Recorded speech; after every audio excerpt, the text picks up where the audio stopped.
Hi guys, and welcome to my Texas Chainsaw Massacre series movie reviews, and today we'll be looking at the very first one, the Texas Chainsaw Massacre.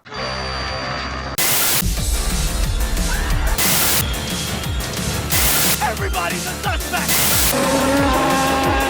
Coming to get you, Bobber. Wolfman's got Nards! Over the next couple of months, I'm going to be reviewing every movie from the Texas Chainsaw Massacre series, from the first movie to Leatherface from 2017. And obviously, first of all, we're starting with the original. Now, the original is the first movie in the series, and it only featured one kill from an actual chainsaw, so it wasn't much of a massacre. But I remember watching this movie for the first time back in the, it must have been the late 90s, mid to late 90s.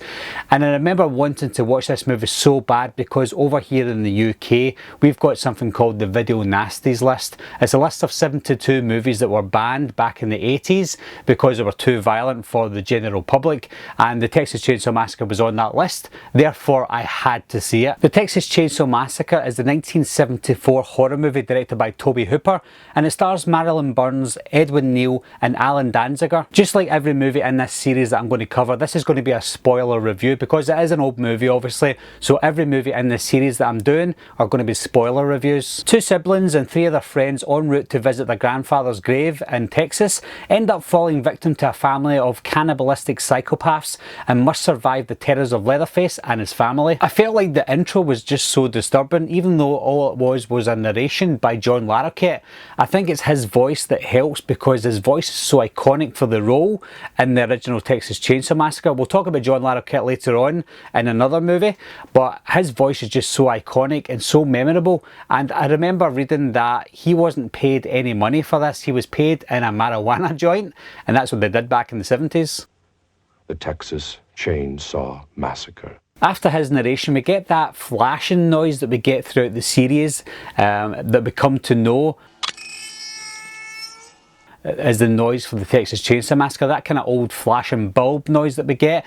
And then we see all these kind of graves that have been robbed. Obviously we find out what happens later on, but we see these grave robbings, and just the way it looks is just so realistic. When you see the old, I'm assuming it's an old man, of this person, this skull set up as if it's sitting up at a grave, and it's just seeing that at the very beginning of the movie, you just know you're in for a very disturbing film. I will say this about the Texas Chainsaw Massacre: I wasn't a fan of the victims in this film. I didn't feel for any of them apart from Sally, and I only felt for Sally near the end of the movie. I absolutely hated Franklin. I hated his character. Jerry as well is another character that I didn't hate, but he just didn't have to be there. There was no point in him being there apart from just being killed.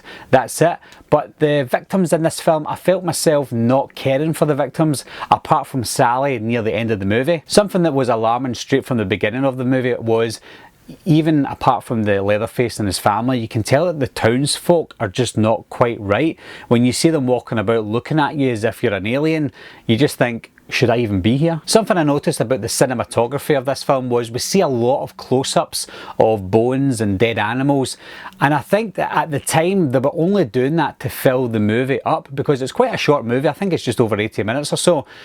But without those scenes, without the close-ups of the bones and the dead animals, you'd be looking at about a 70-minute movie. And at the time, I think they were just doing it to fill it up. But when you look back on it 20, 30, 40 years later, those scenes are the most disturbing parts of the movie now. I personally think it was unintentional by Tobe Hooper at the time, but I think it had a lasting impression on us later on in life because we don't see that many movies that concentrate on bones and dead animals today. So I think it was a masterclass by Tobe Hooper, but I still think it was unintentional. I loved the hitchhiker. He was one of these characters that he was very unrealistic, but at the same time very realistic, because I think most of us have seen someone like that, maybe not come in contact with that kind of person, but seeing them on the news or from a distance, just seeing the kind of person that hitchhiker was. We didn't really need to know a lot about his background. I think his actions spoke louder than words. I think he was a great character, and I absolutely loved the performance by Ed Neal. I mentioned that I didn't like Franklin. I just absolutely hated the character. He wasn't funny, he wasn't interesting, he was just so annoying. I mean, come on. Seriously, it wouldn't be a Texas Chainsaw Massacre movie without the iconic butt scene that we also see in some of the sequels. If memory serves me right, we don't get the first death or even a glimpse of Leatherface until after 35 minutes of the movie, and that's less than an hour to go. So I don't know how I think about that one. Obviously we remember as a kid that this is a Leatherface movie, but when you watch the movie you don't see a lot of Leatherface in it, and he doesn't do a lot of the horrible stuff that we see throughout the movie.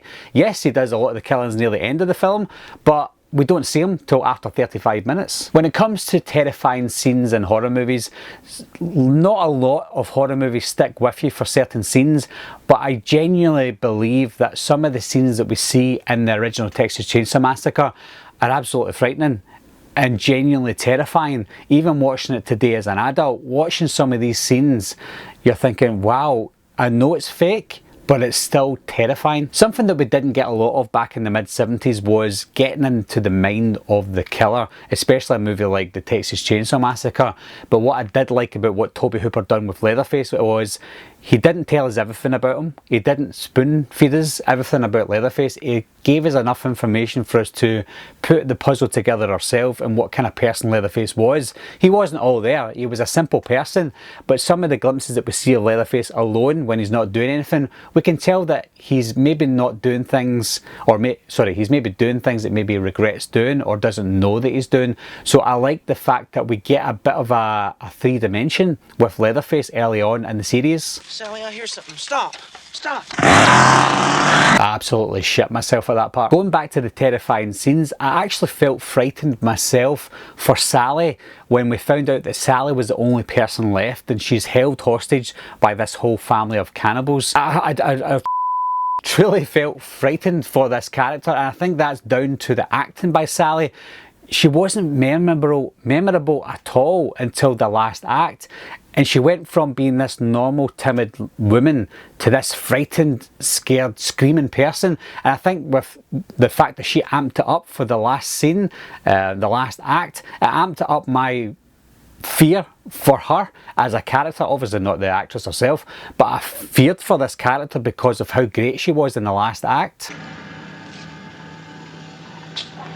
Oh, that's disgusting. Another fun fact was, I think it was about 73 minutes in, was the first time we actually heard Leatherface's name getting called Leatherface in the movie. Leatherface do all the work.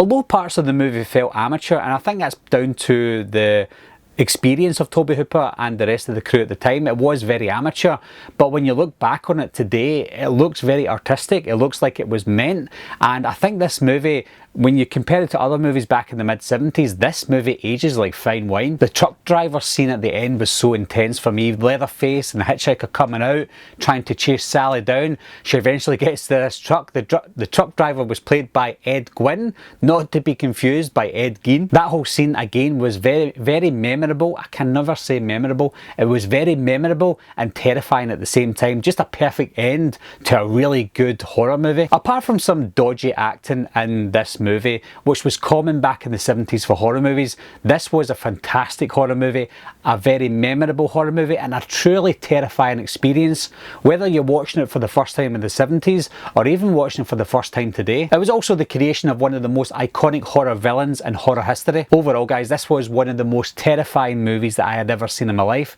back in the day, and still today at this moment in time. There are some terrifying movies out today, but they don't terrify me as much as an adult, which is a shame because I have that nostalgic factor with the Texas Chainsaw Massacre. But even watching it today, it's still a terrifying movie, and if you're watching for the first time today as well, I think you'll still be pleasantly surprised at how effective this film actually is. So if you've seen the original Texas Chainsaw Massacre, guys, my question to you though is, if you've seen it, let me know when you saw it and how effective it was for you back then. If you've seen it just today for the first time or round about today, let me know your experiences between movies that come out today and the Texas Chainsaw Massacre, because I'd like to know your thoughts on that. As always, guys, thanks a lot for watching, thanks for subscribing. I'll see you soon. Bye bye.